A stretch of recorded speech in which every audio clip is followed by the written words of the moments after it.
ভাই আমি এবার শিওর শট কিন্তু বলতে পারি যে সোহমদার একটা প্রপার ওয়েতে কিন্তু কামব্যাক হবেই হবে। এবং এখানে ইধিকা পলের যে ক্যারেক্টারটা প্রচন্ড কিন্তু মিস্টেরিয়াস, এবং তার সঙ্গে সঙ্গে একটা লাভ অ্যাঙ্গেলও কিন্তু আছে। এবং কমলেশ্বর মুখার্জিকে যেভাবে মাসি অবতারে প্রেজেন্ট করা হয়েছে দেখতে চরম কিন্তু লাগছে। এক কথায় বহুরূপের টিজার জাস্ট জমজমাট। হ্যালো গাইস, আমি Deep and welcome back to my channel Deep exclusive. So এখন আমি এই ভিডিওর মধ্যে কথা বলবো বহুরূপের টিজারকে নিয়ে, এবং এটা কিন্তু আজকের কিছুক্ষণ আগে ড্রপ করা হয়েছে। সো কেমন হলো, এবং সোহম দাকে এইরকম চরিত্রে আমরা কিন্তু দেখতে চাইছিলাম কোথাও গিয়ে বহুদিন ধরে, এবং যতক্ষণ অব্দি এটার অনেকগুলো লুককে ড্রপ করা হয়েছিল, জাস্ট প্রস্থেটিকের কাজ, মেকআপের কাজ চূড়ান্ত লেভেলের কিন্তু ছিল। এবারে জাস্ট ভাবছিলাম যে টিজারটা কেমন হয়, যেভাবে ওই অ্যানাউন্সমেন্ট টিজারটাকে করা হয়েছিল না, সেটা জাস্ট খুব একটা ভালো কিন্তু হয়নি, বাট স্টিল এই টিজারটার মধ্যে প্রচন্ড ভালো পজিটিভ ভাইবস আমরা কিন্তু পাচ্ছি।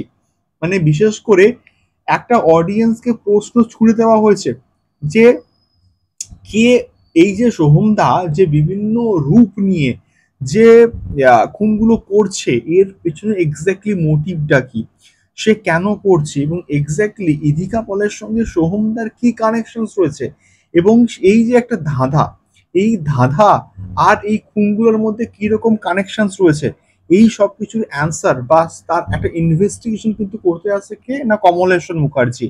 এবং কমলেশ্বর মুখার্জিকে যেভাবে মাসি হইতে প্রেজেন্ট করা হয়েছে ব্যাপক লাগছে।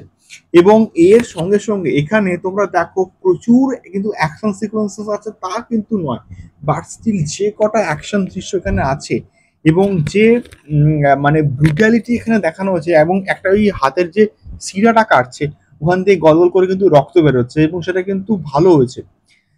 ওই কাজটা কিন্তু ভালো হয়েছে, মানে ব্রুটালিটি ভায়োলেন্স কিন্তু এখানে আছে, যেগুলো অবভিয়াসলি দেখতে হেভি লাগছে। মানে ব্যাকগ্রাউন্ড স্কোরের কাজ দারুণ, প্রচন্ড যত্ন করে ট্রেলারটাকে এডিট করা হয়েছে, যেটা কিন্তু খুব দরকার, খুব দরকার। এবার বিষয়টা হচ্ছে এটা খুব বেশি দিন কিন্তু রিলিজ হতে বাকি নেই, বাট এটা খুব ভালো করে প্রমোশনটা করা দরকার। তা না হলে না এটা সাধারণ দর্শকের কাছে কিন্তু পৌঁছবেই না। না পৌঁছলে বস সমস্যা আছে, বা একটা ভালো ছবি যদি অডিয়েন্সের কাছে না পৌঁছায় তাহলে সেটা খুবই দুঃখের একটা বিষয়। বাট এটার একটা ভালো প্রমোশন করতে হবে, এবং ইদিকা পল যে একটা ভালো স্ক্রিপ্ট আরো একবার চুজ করেছে সেটাও কিন্তু আরো একবার প্রমাণিত হয়ে গেল। তোমরা বহুরূপের টিজারটা দেখো, সোমদার পারফরমেন্স দেখে জাস্ট ছিটকে যাবে, আমি শিওর বলতে পারি। তোমাদের কেমন লাগলো অবশ্যই কমেন্ট করতে পারো। দেখা হচ্ছে পরবর্তী ভিডিওতে। টাটা।